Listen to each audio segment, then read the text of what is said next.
ஆப்கி அதாலத்தில் DP Yadav மீது உள்ள குற்றச்சாட்டு. இவர் கட்டாரா கொலை வழக்கில் முக்கிய சாட்சியை மறைத்து வைத்திருக்கிறார். யாதவ் சார், February 16, 2002 கேஸ பத்தி உங்களுக்கு ஞாபகப்படுத்துறேன். நிதிஷ் கட்டாரான்னு ஒரு அப்பாவி இளைஞன் கொல்லப்பட்டார். சிவானிங்கிறவங்களோட திருமணத்துக்கு அவர் போயிருந்தாரு. அந்த திருமணத்துல உங்க மகனும் இருந்தாரு. அந்த கொலைய உங்களுடைய மகன் தான் செஞ்சாருன்னு கோர்ட் தீர்ப்பளிச்சிருக்கு. ஆமா, அந்த திருமணத்துல என்னுடைய முழு குடும்பமும் இருந்திருக்கும். ஏன்னா அந்த பொண்ணு என் பொண்ணோட கிளாஸ்மேட். ஒரு திருமணத்துல கலந்துக்கிறதுன்னா அவ்வளவு பெரிய குற்றமா என்ன? உறவுகள் காரணமா, நட்பு காரணமா, திருமணம் மற்ற ஃபங்க்ஷன்ஸ்க்கெல்லாம் வந்து போறது சகஜம்தானே. ஆனா இது ஒரு ஆதாரமற்ற குற்றச்சாட்டு. அதாவது என்னுடைய மகன் ஏதோ ஒரு ரொம்ப பெரிய தப்பு பண்ணிட்ட மாதிரி. இது முழுக்க முழுக்க ஒரு அரசியல் திட்டம்தான். இதை நான் ரொம்ப விவரமா சொல்ல ஆரம்பிச்சா உங்க சேனலோட நேரம் முழுக்க இதுலயே போயிடும். நான் ஒன்னே ஒன்னு சொல்லிக்க விரும்புறேன். அதாவது இந்த நேரத்திலையும் நானும் என்னோட குடும்பமும் ஒரு அருவருப்பான அரசியல் சதிக்கு பலியாயிருக்கோம். அதே மாதிரி அதே நாள் விகாஸ் யாதவும் இதுக்காக கைது செய்யப்பட்டிருக்கான். அது வாக்கு எண்ணிக்கை நாள். அவர் அந்த தேர்தல்ல போட்டிட்டு இருந்தாரு. என் மகனை அரசியலுக்கு கூட்டிட்டு வந்து நான் பெரிய தப்பு பண்ணிட்டு தான் நான் நினைக்கிறேன். ஆனா என் மகன் ஒரு இன்ஜினியர், அவர் இண்டஸ்ட்ரியை ரன் பண்ணிட்டு இருந்தான். அவனை துல்லியமா அன்னைக்கு வச்சு கைது பண்றாங்க. அதாவது வாக்குகளை என்ற நாள் அன்னைக்கு. இது பொதுமக்களுக்கு தெரியாத விஷயம். யாதவ் சார், இது உண்மையா? சொல்லுங்க. அந்த திருமணத்துல பாத்தீங்கன்னா உங்க மகளும் இருந்தாங்க. ஆமா, உங்க மகனும் இருந்தாரு. எங்க மொத்த குடும்பமும் அங்க இருந்துன்னா நானே சொல்றேனே. அப்ப விஷயம் வேற என்ன உண்மைதானே? வேணும் உங்களுக்கு? அந்த திருமணத்துல நிதிஷ் கட்டாராவும் இருந்தார். அது எனக்கு தெரியாது. ஏன்னா நான் இந்த இடத்துல உங்க இல்லையே. மக பாரதி யாதவும் இல்ல. நிதிஷ் கட்டாராவும் நெருக்கமான நண்பர்கள்னு உங்களுக்கு என்கிட்ட தெரியுமா? மீடியா பாக்குற கண்கள் இல்ல, நீங்க புரிஞ்சுக்கோங்க. உங்கள மாதிரி நான் எல்லா விஷயத்தையும் தெரிஞ்சவனும் இல்ல. இது ஒன்னும் மகாபாரத காலமும் இல்ல. அதாவது சஞ்சயனுக்கு இருந்த தெய்வீக பார்வை மாதிரி. ஒருவேளை உங்ககிட்ட இருக்கலாம், எனக்கு அப்படி கிடையாது. நான் அந்த இடத்துல இல்ல. சோ அங்க யாரா இருந்தாங்கன்னு எனக்கு எப்படி தெரியும்? அங்க யாரு யாரு இருந்தாங்கன்னு உங்களுக்கு காட்டுறேன். என்கிட்ட இந்த போட்டோஸ் இருக்கு. இந்த போட்டோல உங்க மகள் அப்புறம் உங்க மருமகன் விஷாலும் நான் இருக்காங்க. என்னோட குடும்பத்தை பத்தி நான் முன்னாடியே தெளிவா சொல்லிட்டேன். நான் எங்க மறுத்தேன்? இல்ல, இந்த போட்டோல பாருங்களேன், உங்க பொண்ணும் நிதிஷும் இருக்காங்க. இதுல என்ன தப்பு இருக்கு? ஒரு கல்யாண வீட்ல நம்ம 2 பேர் சேர்ந்து நின்ற போட்டோவே ஒண்ணே ஒண்ணு இருக்கே. மட்டும் சொல்லுங்களேன், உங்க பொண்ணுக்கும் நிதிஷ் கட்டாராவுக்கும் நெருக்கமான நட்பு இங்க இருக்கு. பாருங்க, இந்த விஷயத்த பத்தி எனக்கு எதுவுமே தெரியாது. என்னால ஒரு விஷயத்த சொல்ல முடியும், இது வெறும் குற்றச்சாட்டு மட்டும்தான். அதாவது இது ஒரு அலிகேஷன். இந்த குற்றச்சாட்டு உண்மையில இருந்து ரொம்ப தூரத்துல இருக்கு. அப்புறம் ஒரு விஷயத்த புரிஞ்சுக்கோங்க, நான் சொல்றத கொஞ்சம் கேளுங்க. ஒரே ஒரு தடவை இல்ல, photo ஒரு பார்த்தா தானே தெரியும். நிமிஷம் நான் சொல்றத பழசெல்லாம் கேளுங்க. உங்களுக்கு ஞாபகம் அத பத்தி தான் நான் சொல்ல வர்றேன். போட்டோல நான் இதையும் பார்த்திருக்கேன். நீலம் கட்டாரா ஜெசிகா லால் கிட்ட இன்டர்வியூ கொடுக்கறாங்க. நீங்க பாத்தீங்கன்னா நிதிஷ் கட்டாரோட போட்டோவை டிஸ்ப்ளே பண்ணிருக்கீங்க. சார், எனக்கு எல்லாமே தெரியும் சார். நான் உங்ககிட்ட சார், சிம்பிளா இங்க பாருங்க, நேரடியா ஒரு நான் கேள்வி போட்டோ கேக்குறேன். பத்தி மட்டும் தான் பேசிக்கிட்டு இருக்கேன். நீங்க இந்த விஷயத்தை மறுக்கறீங்களா? இந்த போட்டோவை பார்த்ததுக்கு அப்புறமும் சரி, ஓகே. அதாவது அப்போ பாரதி நீங்க சொல்லுங்க, இந்த போட்டோ யாரோட சேர்த்து வேணும் அப்படின்னு. இல்ல என்ன மாதிரி இடத்துலன்னு சொல்லுங்க. சரி, எனக்கு அதாவது ஒண்ணே நான் ஒண்ணு என்ன மட்டும் கேக்குறேன்னா, சொல்லுங்க. இந்த போட்டோவை பார்த்ததுக்கு இந்த அப்புறம் மாதிரி கம்ப்யூட்டர்ல ஆயிரக்கணக்கான நீங்க இதையெல்லாம் இதுக்கெல்லாம் பார்த்ததுக்கு அப்புறமும் experts தனியாவே சொல்றீங்க. இருக்காங்க. இதுக்கான தீர்ப்பை மக்கள் தருவாங்க, நீதிமன்றம் தரும். இந்த போட்டோஸ் எல்லாம் உருவாக்கப்பட்ட மாதிரி உங்களுக்கு தெரியுதா? என்னோட வருத்தமே அதுதான். நீங்க நீதிமன்றத்தை தீர்ப்பே சொல்ல விட மாட்டேன்றீங்களே. நான் உங்ககிட்ட என்ன கேக்குறேன்னா, இந்த போட்டோஸ் எல்லாம் பார்த்ததுக்கு அப்புறம் நிதிஷுக்கும் பாரதிக்கும் நட்பு இருக்கிற விஷயத்தை நீங்க நான் எங்க மறுக்கறீங்களா? மறுத்தேன்? அப்படி ஒரு போட்டோ இருக்கலாம், நான் அதை மறுக்கவே இல்ல. ஆனா ஆனா நான் என்ன நீங்க சொல்ல சொல்றீங்க, வர்றேன், இது கம்ப்யூட்டர் அதாவது நீங்க செயற்கைன்னு சொல்றதை நான் சொல்றீங்க. ஏத்துக்கிறேன். சொல்லுங்க. போட்டோங்கிறது இருக்கலாம். ஆனா அந்த போட்டோ எப்படி உருவாக்கப்பட்டது அது வேற விஷயம். இந்த போட்டோவை உருவாக்கப்பட்டதுன்னு நீங்க சொல்றீங்களா? ஒரு அதாவது முறை என் பார்த்துட்டு மேல சொல்லுங்க. சுமத்தப்பட்ட ஒரே ஒரு முறை allegation வந்து, பார்க்கறதுல என்ன இருக்கு? பார்த்துட்டு அதாவது சொல்லுங்க. எந்த பார்க்கறதுல அலிகேஷன் எந்த பிரச்சனையும் என் இல்ல. மேலயும் என் பாருங்க. குடும்பத்து மேலயும் சுமத்தப்பட்டுச்சோ, சொல்லுங்க. அதாவது என் பையன் மேல சுமத்தப்பட்ட அலிகேஷனும் சொல்லுங்க. அதாவது காசியாபாத்ல நடந்த திருமணத்துல இருந்து ஒரு இளைஞனை கார்ல கடத்திக்கிட்டு சொல்லுங்க.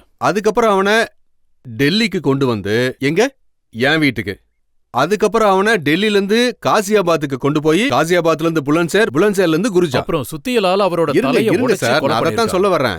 சரி, போஸ்ட்மார்ட்டம் டாக்டர் என்ன சொல்ல வர்றாரு? அதை நீங்க என்னைக்காவது சரியா படிச்சிருக்கீங்களா? உங்களுக்கு அந்த கேஸோட நுணுக்கு என்னன்னு தெரியுமா? யாதவ் சார், உங்க கேஸ்ல போஸ்ட்மார்ட்டம் பண்ற டாக்டர் என்ன ரஜத் சார், சொல்லுவாருன்னு எல்லாருக்குமே உங்களுக்கு தெரியும். உண்மையிலேயே ரொம்ப நல்லா பேச வருது. சும்மா நாக்கு சொல்றபடி பேசாதீங்க. ஏன்னா அதாவது, ஏன்னா நீங்க சொல்றபடி பார்த்தா நீங்க பேசுற ஒவ்வொரு வார்த்தையும் நாட்டோட மக்களுக்கு மெசேஜா ரெண்டு போய் பெரிய விஷயத்தை சேருது. பத்தி அதனால கேக்குறேன். நீங்க நான் நீங்க சொல்றத கொஞ்சம் ஒரே ஒரு பார்த்து முறை கேளுங்களேன். அது என்ன விஷயங்கிறத புரிஞ்சுக்கிட்டு, என்ன அதாவது கேள்வி மீடியால கேட்க நீங்க விடுங்க, எதை அப்பதான் வேணாலும் கேட்க முடியும். பேசிடுவீங்களா? ஒரே ஒரு அதாவது கேள்வி கேட்டுறேன். மனு சர்மாவுக்கு தண்டனை கிடைச்சிருந்தா இவங்களுக்கு ரொம்ப சந்தோஷமா இருந்திருக்கும். இப்ப நம்ம நிதிஷ் இல்ல கட்டாரோட இல்ல கேஸ இருங்க பத்தி இருங்க பேசிட்டு இருக்கோம். இருங்க நான் ஒரு உங்ககிட்ட நிமிஷம் இருங்க. ஒண்ணே ஒண்ணு கேக்குறேன். ஒருவேளை நீதிமன்றம் வந்து அவனுக்கு நீங்க இந்த சரி அதை முழு விடுங்க. கேஸோட நீங்க நீதிமன்றத்தை என்ன நினைச்சிட்டு இருக்கீங்க? நான் உங்ககிட்ட ஒண்ணு கேக்குறேன். அதாவது நான் ஒரு விஷயத்தை தெரிஞ்சுக்கணும்னு நினைச்சு கேக்குறேன். அதாவது நானும் ஒரு பொறுப்புள்ள மனுஷன் தான். நான் ஒன்னும் ரோட்ல இருந்து வர்றது கிடையாது. அதாவது நான் என்ன கேக்குறேன்னா நீதிமன்றத்தை பத்தி நீங்க என்ன நினைக்கிறீங்க? உங்ககிட்ட கேக்குறது ஒண்ணே ஒண்ணுதான். இந்த விஷயம் உண்மையா? பாரதி யாதவ்ங்கிறவங்க இந்த கேஸ்ல முக்கியமான சாட்சியா? உங்களுக்கு இந்த விஷயம் தெரியாது. அதாவது எங்க குடும்பத்தை அவமதிக்கிறதுக்காக மட்டுமே இந்த கேஸ் ஆரம்பிச்ச 2 மாசத்துக்கு அப்புறம் பாரதி அதுல சாட்சியா சேர்த்தாங்க. அதுல சாட்சியா சேர்த்தாங்க. ஆமா சாட்சி தான். ஆனா நீலம் கட்டாரோட 2வது பையனும் அதுல ஒரு சாட்சி தான். நீதிமன்றம் என்ன சொல்லுதுன்னா பாருங்க, நான் கேக்குற கேள்விக்கு பதில் சொல்லுங்க. அதாவது நீங்க சாட்சி ஆனதுக்கு அப்புறம் பாரதிய நாட்டை விட்டு வெளிய அனுப்புனீங்களா? சார் நான் சொல்றது ஏன் நீங்க கேட்கவே மாட்டேங்கிறீங்க? நான் கேட்ட கேள்விக்கு பதில் சொல்லுங்க. நிதின் கட்டாரா நீலம் கட்டாரோட 2வது மகன் இதுல ஒரு சாட்சி தான். அந்த சாட்சி என்னைக்காவது வரவழைக்க செஞ்சாங்கன்னு நீங்க கேள்விப்பட்டிருக்கீங்களா? ஏதாவது நீதிமன்றத்தோட உத்தரவு ஏதாவது நீங்க பாத்திருக்கீங்களா? யாராவது இத பத்தி பேசி கேள்விப்பட்டிருக்கீங்களா? ஏதாவது மீடியாலயோ பேப்பர்லயோ இல்ல ஏதாவது நியூஸ்லயோ அந்த சாட்சியை ஆஜர்படுத்த முயற்சி பண்ணாங்களா? இல்ல வரவழைச்சாங்களா? அப்படி எதுவுமே நடக்கலையே. டிபி யாதவோட மகளா இருக்கறனால வாரண்ட் போடலாம்னு சொல்றாங்க. நீங்களே சொல்லுங்க, இது வரைக்கும் ஒரு சாட்சிக்கு வாரண்ட் போட்டு பாத்திருக்கீங்களா?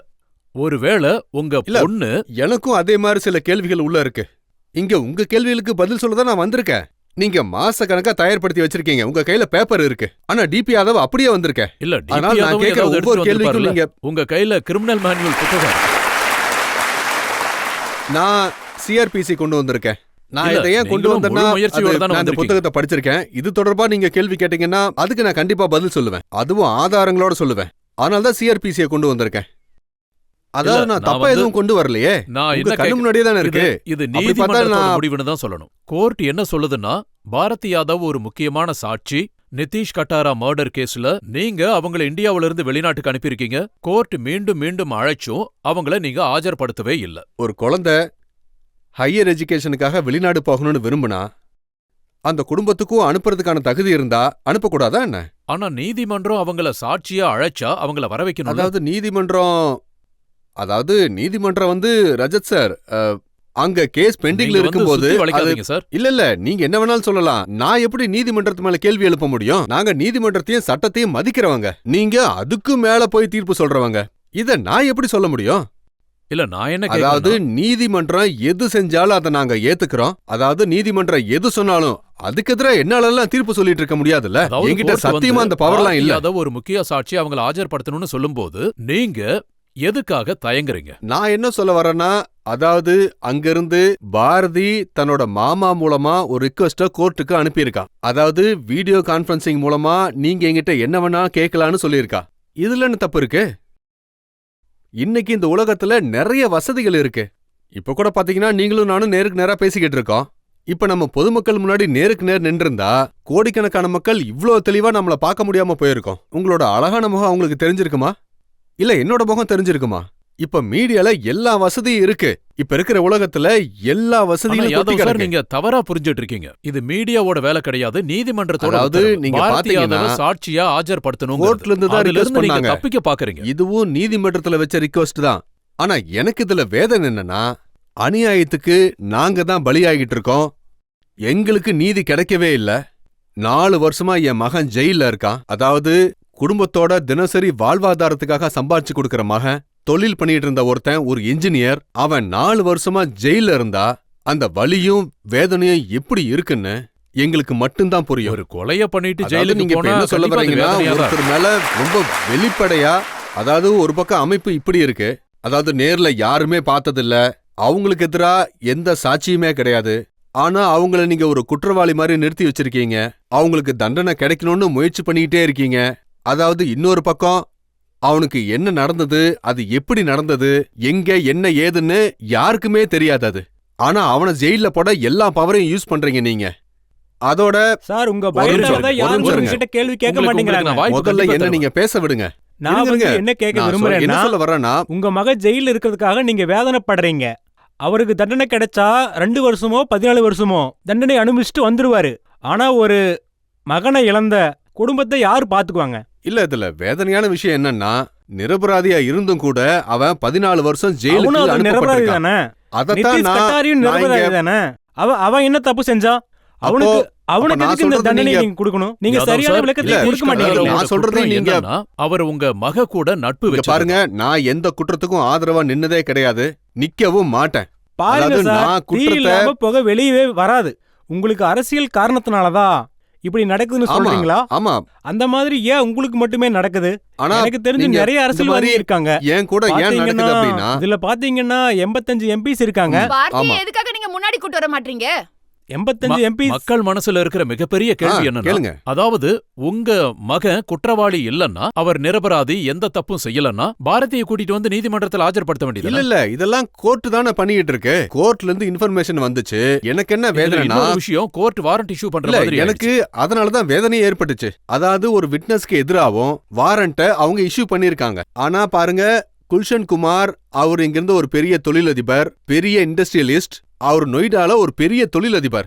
அவரு பாம்பேல வச்சு கொலை செய்யப்பட்டாரு. இந்த கேஸ்ல வாரண்ட் இஷ்யூ பண்ணப்படவே இல்ல ஆமா. அக்யூஸ்டுக்கு எதிரா.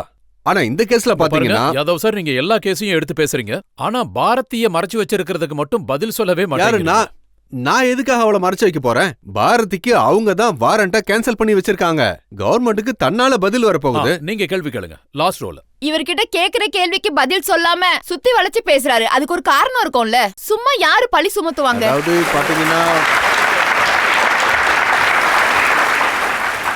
சார், சொல்ல போனா நெருப்பு இல்லாம புகையாது, இல்ல, தெரியும்ல இங்க சார். பாருங்க, நீங்க முதல்ல கேக்குற கேள்வியை தெளிவா கேளுங்க. முதல்ல பேசுற உச்சரிப்பை சரி பண்ணிக்கங்க. கேள்வி கேக்குற உரிமை உங்களுக்கு இருக்கு. இதே ஆனா விஷயத்தை அவங்களும் உங்ககிட்ட சொல்லலாம். ஆனா- நீங்க ஒரு பெண் மதுபானம் இல்ல, பரிமாறினாலும் அது இல்ல. குற்றம் சுமத்துறீங்க. அவங்க என்ன நீங்க சொல்ல பேசுற வர்றாங்கன்னா- மொழியிலயும் கொஞ்சம் கட்டுப்பாடு இருக்கு.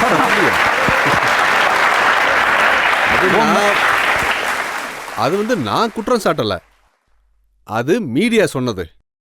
அதாவது நீங்க சொல்ற அந்த ரெஸ்டாரண்ட்டை நான் இது வரைக்கும் பார்த்ததே கிடையாது. இது போலீஸ் இன்வெஸ்டிகேஷன்ல வந்த தகவல். அங்கிருந்த மக்கள் சொன்னது. யாதவ் சார், நீங்க திரும்ப திரும்ப வேற சார், ஒரு விஷயத்துக்கு நிமிஷம், தான் போறீங்க. உங்களுக்கு இந்த விஷயம் தெரியுமா? நீங்க கேளுங்க. சார், ஒரு நிமிஷம், உங்களுக்கு இந்த விஷயம் தெரியுமான்னு கேக்குறேன். அதாவது கேம்ரின் கோர்ட்ல என்ன நடந்தது அப்படின்னு. இங்க பாருங்க சார், அதாவது கேமரன் அங்க கோர்ட்டை என்ன பத்தி நம்ம நடந்தது இப்ப அப்படின்னு. பேசல. நிதிஷ் இல்ல, கட்டாரோட நான் அவங்க கேஸை பத்தி கேக்குற தான் கேள்விக்குலாம் பேசிட்டு பதில் சொல்றேன். கண்டிப்பா நான்